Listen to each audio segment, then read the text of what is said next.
설교를 준비하는 중에 계속해서 마종화 시인이 지은 딸을 위한 시가 생각이 났습니다. 예전에도 한번 소개해드린 적이 있는데요. 다시 한번 소개해드리려고 합니다. 한 시인이 어린 딸에게 말했다. 착한 사람도 공부 잘하는 사람도 다 말고 관찰을 잘하는 사람이 되라고. 겨울 창가의 양파는 어떻게 뿌리를 내리며 사람들은 언제 웃고 언제 우는지를 오늘은 학교에 가서 도시락을 안 싸온 아이가 누구인지 살펴서 함께 나누어 먹기도 하라고. 자녀가 착한 사람 또 공부 잘하는 사람이 되는 것은 대부분의 부모들이 바라는 보편적인 바람일 겁니다. 하지만 마종화 시인은 딸에게 관찰을 잘하는 사람이 되라고 이야기를 합니다. 겨울 창가에서 양파가 뿌리를 내리는 것을 보려면 그냥 건성으로 봐서는 되지 않습니다. 겨울에 그 추운 날씨에 뿌리를 내릴 때 서서히 내릴 것이기 때문에 매일 주의 깊게 살펴봐야 뿌리가 어떻게 내리는지 알 수가 있습니다. 사람들이 웃고 우는 거 그냥 스치듯 봐도 알 수 있죠. 그런데 저 사람이 언제 웃나, 그리고 저 사람이 우는 때는 언제인지를 알려면 또 깊고 꾸준한 관심이 필요합니다. 시인은 학교 점심시간에 내 도시락 반찬에 그것에만 관심을 갖지 말고 한번 주위를 둘러보라고 이야기를 합니다. 그리고 함께 나누어 먹으라고 이야기합니다. 여러분, 아무리 우리가 착하게 살려고 해도 관찰하지 않으면 주변을 우리가 주의 깊게 관찰하는 그런 마음이 없으면 착하고 선하게 살기 어렵습니다. 그저 내가 하고 싶은 때로 내가 하고 싶은 때 내가 하고 싶은 분량만큼 그냥 동정을 베푸는 수준의 삶을 살 수 있겠지요. 근데 정말로 우리가 원하는 선한 삶을 살려면 주변을 꾸준히 주의 깊게 관찰하는 모습이 필요합니다. 아무리 공부를 잘해도요, 관찰이 없으면 그 인생은 독선적이고 이기적일 수밖에 없습니다. 자기 길밖에 모르고요, 자기의 인생에 대한 관심밖에 없을 것이죠.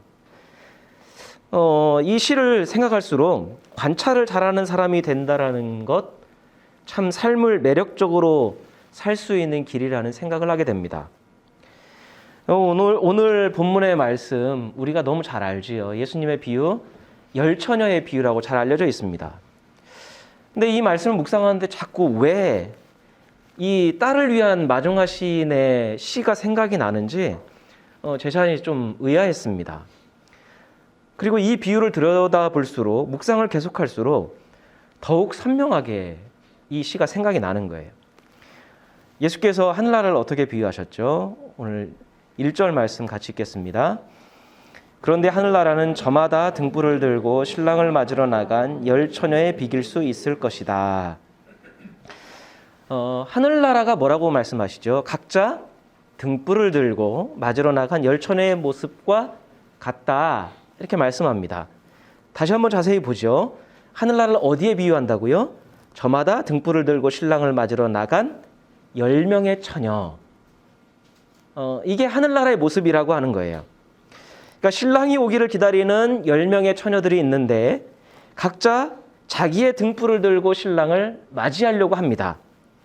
그 모습 속에 하늘나라의 원리가 숨어 있다라고 말씀하는 것이죠.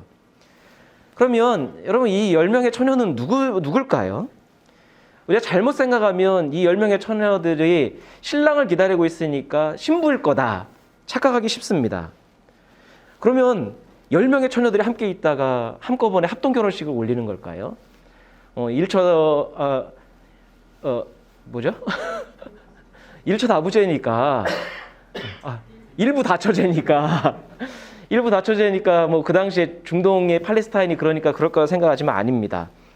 이 본문을 이해하려면 유대의 결혼 풍습을 알아야 돼요. 당시 유대인들의 결혼 풍습을 정확하게 우리가 완벽하게 알기는 어렵지만 대체적으로는 이래요.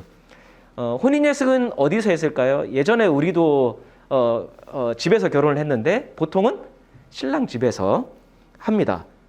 그래서 혼인 예식 전에 신랑이 신부를 데리러 신부의 집에 가요. 하지만 신랑이 왔다고 해서 혼인 예식 전인데 신부가 직접 맞이하는 법은 없어요. 그래서 신부의 친구들이나 친척들이 신랑을 맞이했습니다. 근데 약간 거리가 있기 때문에 신랑이 주로 오는 시간이 언제냐면 밤이에요. 그래서 신랑을 맞는 일에 등불이 꼭 필요했습니다. 그래서 이렇게 신부를 대신해서 신랑을 맞이하는 사람들을 우리는 뭐라고 부르죠? 들러리라고 불러요. 요즘에는 화동 해서 우리가 세우지만은 들러리가 바로 그런 의미예요. 신부를 대신해서 신랑을 맞이하는 사람입니다. 따라서 10명의 이 처녀들은 신부가 아닙니다. 들러리예요. 자, 신부의 들러리인 10명의 처녀들이 지금 신부를 대신해서 신랑이 오기를 기다리고 있는 거예요. 그런데 그들의 특징에 대해서 예수께서 뭐라고 말씀하시죠? 2절에 보니까 뭐예요? 그 가운데서 5은 어리석고 5은 슬기로웠다. 반 나눠서 5은 슬기롭고 5은 어리석었다. 왜 누구는 어리석고 누구는 슬기롭다고 하셨을까요? 3, 4절의 말씀에 나와 있습니다. 같이 읽겠습니다. 어리석은 처녀들은 등불은 가졌으나 기름은 갖고 있지 않았다. 그러나 슬기로운 처녀들은 자기의 등불과 함께 통의 기름도 마련하였다. 자, 여기서 어리석음과 슬기로움을 가르는 기준이 뭡니까? 어리석은 처녀들은 등불은 준비했는데 기름은 준비하지 않았어요. 슬기로운 처녀들은 어떻게 해요? 등불도 준비하고 기름도 준비했습니다. 양쪽 다 나름대로 신랑을 맞을 준비를 했습니다. 하지만 한쪽은 어리석게, 한쪽은 슬기롭게 준비했습니다. 그런데 어리석음과 슬기로움을 가르는 기준이 뭐예요? 기름이에요. 근데 이 기름은 뭐냐면 등불에 담겨있는 기름이 아니에요. 등불에는 이미 기름이 채워져 있어요. 왜요? 등불은 밝히고 있으니까 등불에는 이미 기름이 가득 채워져 있고, 이 기름은 뭐냐면 여분의 기름입니다. 이 기름이 떨어질 때 이거를 채울 수 있는 통에 따로 준비한 여분의 기름이에요. 자, 이 여분의 기름이 어리석음과 슬기로움을 가르는 기준이 된다는 거예요. 자, 왜 그런지 한번 볼까요? 자, 10명의 처녀들이 각자의 등불을 들고 밝히고 신랑을 기다리고 있습니다. 그런데 예상했던 시간이 지났는데도 신랑이 오지 않아요. 기다려도 안 옵니다. 그래서 시간이 흘러서 한밤중이 됐는데도 신랑이 오지 않으니까 기다림에 지쳐서 들러리들이 하나둘 자기 시작하다가 성경이 뭐라고 하냐면 결국 모두 다 10명 다 잠이 들었다고 이야기합니다. 그러니까 예수께서는 어리석은 처녀들이나 슬기로운 처녀들이나 모두 잠이 들었다고 이야기합니다.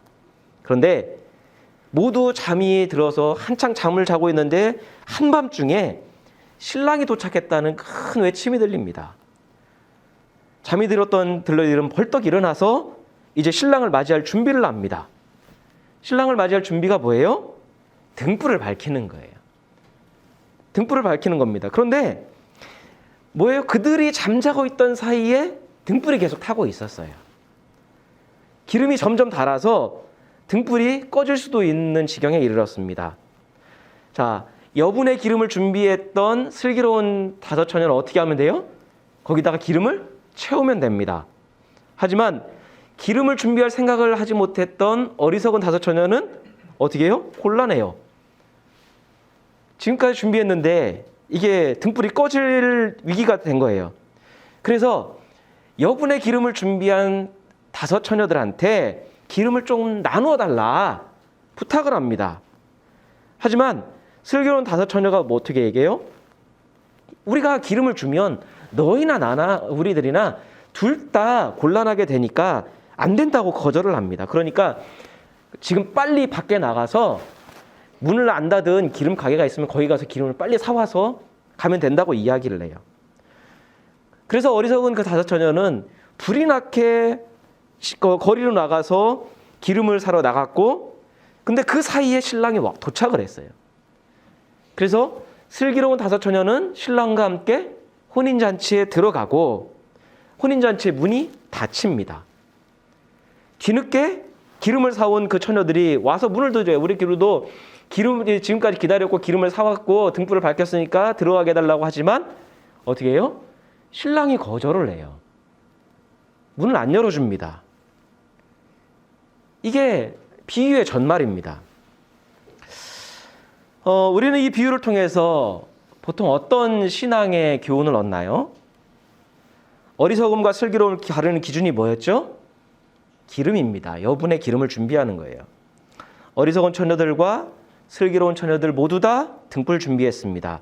모두 다 기다리다가 잠을 잤습니다. 공통점입니다. 오로지 차이가 뭐예요? 여분의 기름을 준비했느냐.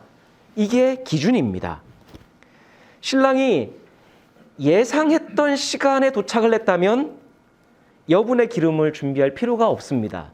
그때에는 어리석음이나 슬기로움이나 별 차이가 나지 않습니다. 하지만 그 처녀들이 들러리들이 예상했던 시간보다 늦어지니까 지체되니까 어떻게 해요?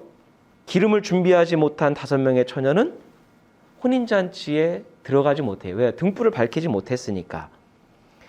신랑을 기다리며 등불을 준비한 것도 늦은 시간까지 잠을 설치면서 기다린 것도 다 헛수고가 됐다라고 이야기해요. 어쩌면 기다리지 않음만 못하게 된 거죠. 이것을 통해서 우리는 어떤 걸 깨닫습니까? 예수께서 다시 오시는 날이 우리가 언제인지 알 수 없어요. 우리가 예측했던 시간보다 늦어질 수 있습니다. 그러니까 언제든지 깨어 있어야 된다. 이런 신앙적인 교훈을 얻게 돼요.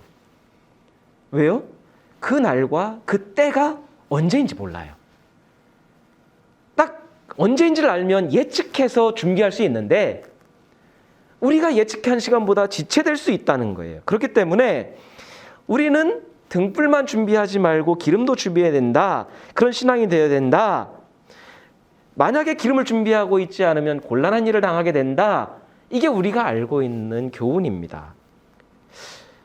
근데 해결되지 않은 몇 가지가 있어요. 자, 여러분 등불이 의미하는 게 뭘까요? 그리고 기름이 의미하는 건 또 뭘까요? 신랑을 맞이할 등불은 아마 신앙인 것 같아요.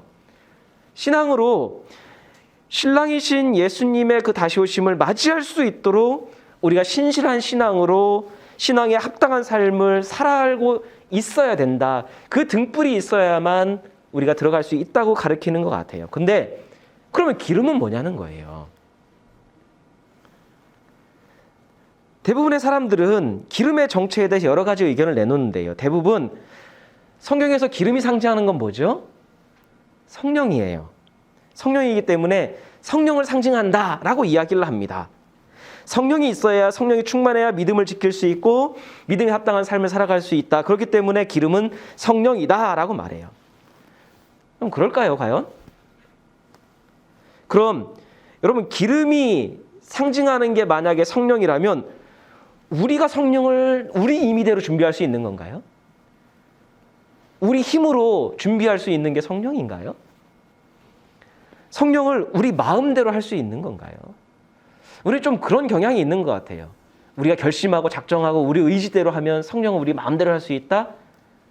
우리가 마치 성령을 마음대로 조종하는 것처럼 이야기하는 풍토가 우리 가운데 좀 있는 것 같아요. 여러분 그러면 현재 등불을 밝히고 있는 그 통에 가득한 기름도 있잖아요. 그러면 이 기름은 뭐고 여분의 통의 기름은 뭐예요? 그러면 성령을 하면 성령을 여기서 쪼로 따라가지고 이렇게 우리가 막 이렇게 리필하는 건가요? 뭔가 안 맞아요. 둘 다 성령이라고 한다면 뭔가 안 맞아요. 이렇게 보면 여분의 기름이 성령이라고 하는 것은 좀 억측으로 보입니다. 우리가 마음대로 성령을 어떻게 할 수 없어요. 성령께서 우리를 이끌어 가시는 거지 우리 마음도 할 수 있는 게 아니에요. 성령을 인간인 우리가 마음대로 할 수 있다는 것도 성경적이지 않고요. 등불을 밝히고 있는 기름과 별개로 또 다른 기름, 그거를 성령으로 표현하는 것도 앞뒤가 좀 안 맞는 이야기인 것 같습니다. 그러면 기름이 도대체 상징하는 게 뭔가? 그 열쇠는 비유 끝에 말씀하신 예수님의 말씀에서 좀 찾을 수 있을 것 같습니다. 12절의 비유의 끝에 예수께서 이 비유의 의미가 이거다라고 말씀해요. 우리 같이 읽겠습니다. 그러므로 깨어 있어라. 너희는 그 날과 그 시각을 알지 못하기 때문이다. 등불과 별도로 준비한 기름을 통해서 말씀하시려고 했던 건 뭐냐면 깨어 있어라는 얘기예요. 기름이 뭐다 이런 게 아니라 깨어 있어라. 앞에서 말한 것처럼 어리석은 처녀들만 잠잔 게 아닙니다. 우리는 그렇게 좀 가끔 착각할 때가 있는데요. 슬기로운 처녀들도 같이 잤어요. 아무도 깨어 있지 않았습니다. 그럼 깨어 있으라는 교훈에 맞는 사람은 10명 다 아니죠. 그렇다면 이것은 아예 잠을 자지 말라는 말씀은 아닙니다. 우리가 아무리 신앙생활을 하고 주님의 날을 기다리지만 사람인지라 잠을 자야 돼요. 우리가 매일 예배만 드릴 수 없고요. 매일 기도만 할 수 없습니다. 우리에게 맡겨진 일들이 있어요. 세상에서 맡겨진 일도 해야 되고요. 저는 내일부터 기말고사를 치러야 되고요. 때로는 우리의 육신을 위한, 우리 육신의 어떤 피로와 또 만족을 위한 일들도 해야 돼요. 우리가 하는 일들이 주님의 때를 위한 준비하는 일들이라면 우리면 지치면 쉬어야 되고요. 졸리면 자야 되고요. 충전을 위해서 여행도 다녀야 되고요. 때로는 맛있는 음식도 먹으면서 기쁨도 누려야 우리가 꾸준하게 갈 수 있는 거지 매일 우리가 모여서 예배드리고 기도하고 집회하고 여러분 이런다고 신앙이 좋아지는 건 아니잖아요. 다만 우리가 무엇을 하든 우리의 마음의 방향이 오늘 주님이 오실 것처럼 믿음으로 살고 믿음에 합당한 삶을 살기 위한 그 방향으로 사는 것뿐이지 우리의 행위 자체가 모두 다 뭐 종교적인 행위에 다 만나야 된다, 받아야 된다 그런 거 아니에요. 그러니까 기름의 의미는 뭐예요? 그냥 깨어 있어라. 언제든 너희가 그 날이 오더라도 그 주님을 향한 방향으로 깨어 있는 그 마음이 있으면 된다라고 하는 것이지 성령이라느니 뭐니 이런 게 아니라는 거예요. 그런데도 여전히 찜찜한 구석이 하나 있는데 뭐냐면 자, 예수께서 아까 우리가 처음에 언급했던 등을 들고 신랑을 맞으러 나간 10명의 처녀가 하늘나라라고 했어요. 구분짓지 않고요. 10명의 처녀가 하늘나라라고 했습니다. 그런데 그 중에 5이 혼인잔치에 못 들어갔어요. 하늘나라는 10명이라고 말씀하셨는데 5명 못 들어갔어요. 기름을 구해서 간절히 문을 두드리는 처녀들의 그 애타는 부르짖음을 신랑은 냉정하게 거절을 합니다. 여러분 당시에 풍습으로 볼 때 혼인잔치에서 문을 닫는 경우들이 있어요. 뭐냐면 불청객이 온다든지 혼인잔치에 방해가 되는 사건이 벌어지면은 문을 닫습니다. 그리고 그 안에 들어간 사람들끼리 혼인잔치를 합니다. 자, 그런데 여러분이 이 어리석은 처녀, 이 들러리는 혼인잔치를 방해하는 사람들인가요? 불청객들인가요? 이 사람들이 누구예요? 신랑을 맞이하기 위해서 열심히 준비한 사람들이에요. 등불도 준비하고요. 잠도 제대로 자지 못하고 기다린 사람들입니다. 그럼 여러분 우리 한번 생각해 볼까요? 혼인잔치에 신랑을 기다리지 않았던 다른 하객들은 들어가고 열심히 준비했던 들러리들은 들어가지 못한다면 그럼 뭐가 불공평하지 않나요? 게다가 늦었지만 기름까지 준비해서 구해서 들어간 그녀들의 외침을 냉정하게 거절한 이 신랑도 좀 이상해요. 늦게나도 기름을 준비했으니까 들여보낼 수 있는 거잖아요. 그러면 여러분 우리가 이 신랑을 우리는 흔히들 예수님이라고만 생각을 하는데 예수님이 맞을까요? 아무리 애쓰며 믿음으로 살았다 할지라도 그 마지막 순간에 준비한 기름이 없으면 문을 닫고 열어주지 않는다. 너희 모른다. 엄포를 놓는 분이 예수님 맞을까요? 여러분 우리가 하나 봐야 되는 것은 예수께서 이 말씀을 그냥 비유를 말씀만 하셨지 이 신랑이 의미하는 게 나다, 예수다, 예수님 자신이다라고 말씀하신 적은 없어요. 다만 우리가 그냥 그렇게 보고 있는 거예요. 과연 이 비유를 마지막 날에는 기회가 없으니까 늘 기름을 준비하듯 깨어 살아야 된다는 메시지로만 읽어야 될까? 아무리 열심히 준비해도 마지막 순간에 미끄러지면 끝난다라고 하는 말씀으로만 읽어야 될까? 더 구체적으로 이야기하면 마지막에 예수께서 깨어 있어라 라고 하신 그 말씀이 너희들 내 등불, 내 기름만 잘 준비하면 된다. 그렇게 말씀하시는 걸까요? 만약 우리가 기존에 있는 상식대로 읽자면 그거예요. 너희들 기름, 너희들 등불 잘 준비해야 된다. 탈락하기 싫으면 그렇게 해야 된다. 라는 거예요. 근데 우리가 알다시피 예수님의 우리가 1년 동안 살펴봤지만 다른 비유들에서 예수께서는 하늘나라를 결과로 말씀하신 적이 없습니다. 우리는 자꾸 하늘나라를 결과로 보려고 하는데 예수님은 하늘나라가 이건 결과다라고 말씀하신 적이 한 번도 없어요. 늘 어떻게 말씀하셨죠? 여기서 살아가는, 지금 살아가는 우리의 믿음의 삶, 그 믿음의 삶을 어떻게 살아내야 되는 건가? 그 태도와 자세와 과정에 대해서 말씀하셨고 하늘나라를 그것에 비유하셨어요. 물론 이 부분이 종말론적인 부분을 포함하는 건 맞습니다. 그렇다고 지금까지의 모든 과정과 노력과 희생과 헌신을 무시하고 단번에 문을 닫아버리고 너 모른다 그냥 거절하고 쫓아버리는 그런 말씀인지 좀 의문이 들어요. 과연 우리가 만약에 그렇다면 완벽하게 그렇게 하늘나라를 준비하고 마지막 순간까지 완벽한 믿음과 태도와 삶을 살아내고 있는 사람이 있을까요?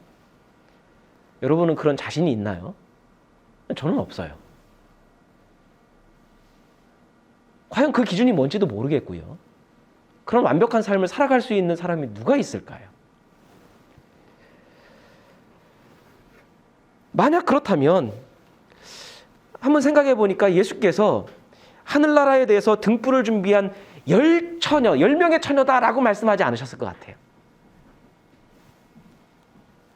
콕 집어서 뭐라고 말씀하시죠? 하늘나라는 여분의 등불과 함께 여분의 기름을 준비한 슬기로운 5 처녀와 같다라고 말씀하셨을 거예요. 근데 예수께서는 그렇게 말씀 안 하셨어요. 10명의 처녀다. 어리석은 처녀들의 기다림까지도 하늘나라에 비유하셨어요.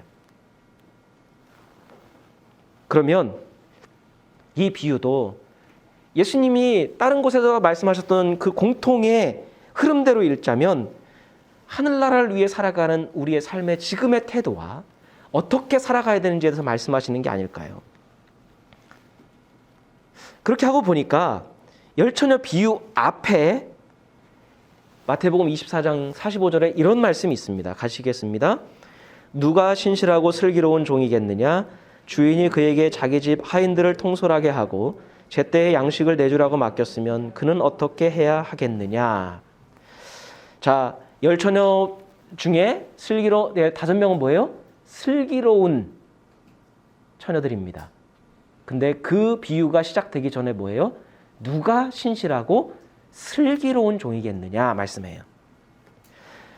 자, 다른 그 슬기로운 종을 뭐라고 말씀해요? 다른 종들에게 제때 양식을 내주는 종. 그 종이 신실하다라고 말씀해요. 예수께서 반문하셔요. 누가 신실하고 슬기로운 종이겠느냐? 반문하고 말씀하시고 그 뒤에 이어서 말씀하시는 게 어리석은 처녀와 슬기로운 처녀들이에요. 신실하고 슬기로운 종은 주인이 맡긴 일, 다른 종들을 돌보고 제때 양식을 내주고 그런 종이 신실하고 슬기로운 종이다 말씀하세요. 또 우리가 지난주에 살펴봤는데 열처녀 비유의 뒤에도 이런 말씀이 있습니다. 우리 25장 42절 43절 가시겠습니다. 너희는 내가 줄일 때에 내게 먹을 것을 주지 않았고 목마를 때에 마실 것을 주지 않았고 나그네로 있을 때 영접하지 않았고 헐벗었을 때에 입을 것을 주지 않았고 병들어 있을 때나 감옥에 갇혀 있을 때에 찾아주지 않았다. 45절입니다. 내가 진정으로 너에게 말한다. 여기 이 사람들 가운데서 지극히 보잘것없는 사람 하나에게 하지 않은 것이 곧 내게 하지 않은 것이다. 여러분, 이 마태복음 25장이에요. 그 비유를 3개를 어떤 설명도 없이 어떤 사건도 없이 연달아 설명을 합니다. 그러니까 이 비유들은요, 공통적인 주제인 거예요. 자, 이렇게 본다면 예수께서는 지속적으로 뭘 말씀해요? 하늘나라를 기다리고 있는, 하늘나라를 소망하는 그 신자들이 어떤 삶을 살고 있느냐, 그것을 말씀하시는 거예요. 그럼 어떤 것을 슬기로움이라고 말씀해요? 앞에하고 뒤하고 연결하면 지극히 보잘것없는 사람이 줄일 때에 먹을 것을 주는 것이고 목마를 때 마실 것을 주는 것이고 나그네를 영접할 수 있다면 그 사람이 진짜 슬기로운 신앙이다 말씀하는 거예요. 헐벗는 이에게 입을 것을 주고 병들고 억울한 일을 당한 사람들을 찾아 돌볼 수 있다면 그게 진짜 슬기로움이다. 자, 그런 관점에서 열천의 비유를 보면 누가 지극히 보잘것없는 사람이에요? 어리석은 다섯 처녀예요. 등불은 준비했어요. 근데 기름을 준비할 생각을 못하는 그 사람. 어리석은 이 다섯 처녀가 슬기로운 다섯 처녀의 입장에서 보면 이 사람은 지극히 보잘것없는 사람이에요. 왜 저 사람 왜 저래? 생각이 부족해서일 수도 있고요. 형편이 어려웠을 수도 있고요. 마음의 여유가 없어서일 수도 있고요. 안목이 부족해서도 있어요. 근데 이 사람들은요, 등불은 준비할 생각은 하는데 기름을 준비할 생각을 못하는 사람들이에요. 그러니까 만약에 이 슬기로운 다섯 처녀가 정말로 슬기로운 사람들이라면, 하나님의 지혜를 갖고 있는 신자들이라면 어때야 돼요? 옆 사람을 돌아보고 관찰하는 지혜가 있어야 진정한 슬기가 있는 사람이죠. 여러분, 이 사람들은요, 지금 함께 혼인잔치를 준비하고 있었어요. 근데 함께 준비하고 있는데 이 사람들이 기름을 준비하지 못했다라는 것을 여러분 이해가 되세요? 따로 준비한 게 아니라 같이 준비했고 같은 현장에 있었고 같은 공간에 있었어요. 오랜 시간을 같이 있었습니다. 근데 5명은 준비하고 5명은 준비하지 못했는데 이걸 몰랐다. 그럼 어떤 걸까요? 하나는 내 것만 준비하느라고, 내 것에만 몰입하느라고 준비하지 못하는 거를 모르는 거예요. 내 것에만 몰입하는 거예요. 나만 잘 준비하면 되는 거예요. 또 만약에 알았다면 뭐예요? 나만 좀 잘 준비하면 되지. 뭐 저 사람이 어찌되든 나만 내 일에만 충실하면 되지 라고 했겠죠.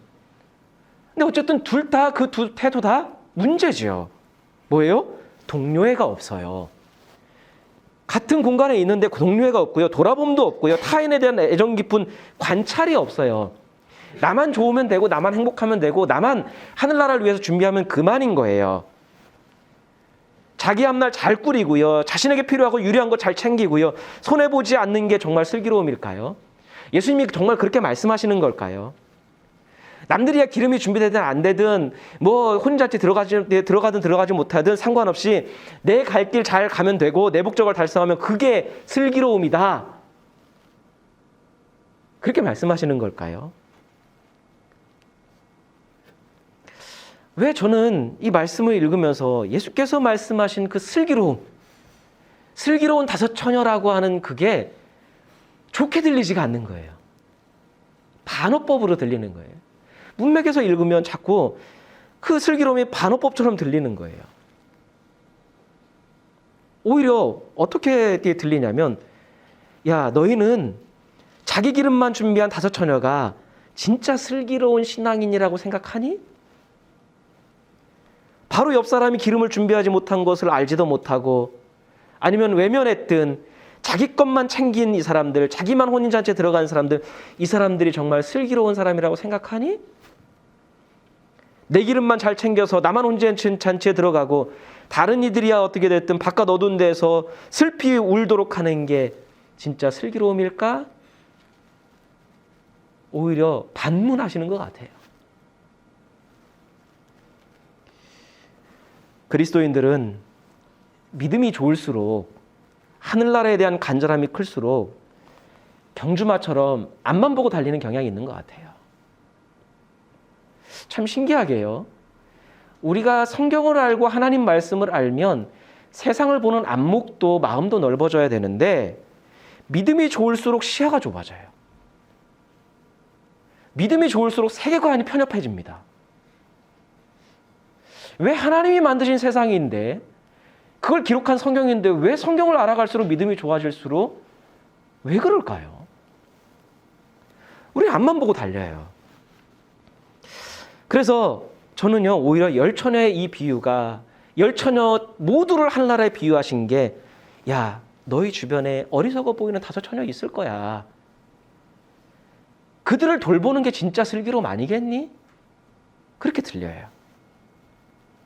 그것이 예수님의 다시 오심을 기대하는 신자의 마땅한 자세다라고 가르쳐 주시는 것 같아요. 어떤 부연 설명이 없기 때문에. 그래서 마중하 시인의 딸을 위한 시를 예수님의 그리스도인을 위한 시로 바꾸면 이럴 것 같아요. 제가 좀 바꿔봤는데요. 예수께서 제자들에게 말씀하셨다. 선한 사람도 신앙생활 열심히 하는 사람 다 말고 관찰을 잘하는 그리스도인이 되라고. 겨울 같은 삶들이 어떻게 뿌리를 내리고 있는지, 사람들은 언제 웃고 언제 우는지를, 오늘은 학교와 직장에 가서 기름을 준비하는 사람이 누구인지 살펴보고 함께 나누어 주기도 하라고. 여러분, 깨어있음이 뭘까요? 예수께서 말씀하신 그 깨어있음, 그거는 결국 끊임없이 관찰하라는 거예요. 옆 사람을 좀 봐라. 그 사람 형편이 어떤지 좀 봐라. 네 것만 준비하지 말고 좀 봐라. 하나님 아버지의 그 마음으로, 예수님의 마음으로 주변 사람들을 주의 깊게 꾸준히 관찰해라.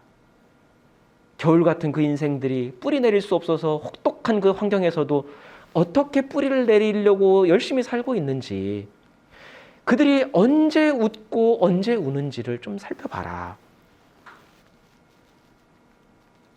예수님 말씀이 실자면 관찰을 잘 하는 것이 슬기로움이고요. 그것이 곧 예수님을 기다리는 기다림의 신앙이다 말씀하시는 것 같습니다. 우리 함께 기도하겠습니다.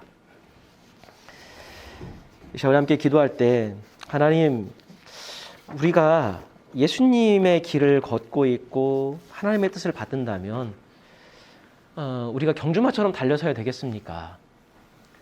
앞만 보고 달리는 경주마가 아니라 우리가 주변을 좀 돌아보고 주변 사람들의 표정과 또 삶을 돌아볼 수 있는 마음이 없다면 그것은 슬기로움이 아니다.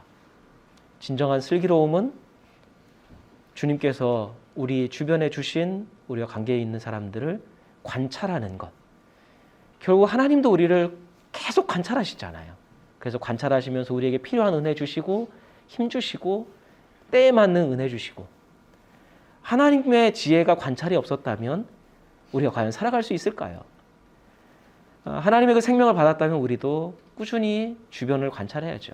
나만 보는 게 아니라, 내 것만 챙기는 게 아니라, 내 등불만, 내 기름만 준비하는 게 아니라, 하나님, 우리가 깨어있는 그리스도인이 되도록, 그 깨어있음이 내 것 챙기는 깨어있음이 아니라 주변 사람들 좀 챙겨주는 깨어있음이 되도록, 또 우리가 그런 삶을 살아갈 수 있도록 우리의 마음도 심지도 굳게 해주시고 환경도 주시고 넓은 마음도 주시고 예수님의 마음과 아버지의 눈도 주셔서 우리가 그런 삶을 살아가도록, 그래서 예수님을 기다리는 우리의 삶이 이기적이지 않고 거룩한 그리스도인의 삶을 살아가는, 주님의 때를 그렇게 준비해가는 매일의 삶이 되게 해달라고 우리 같이 기도하겠습니다.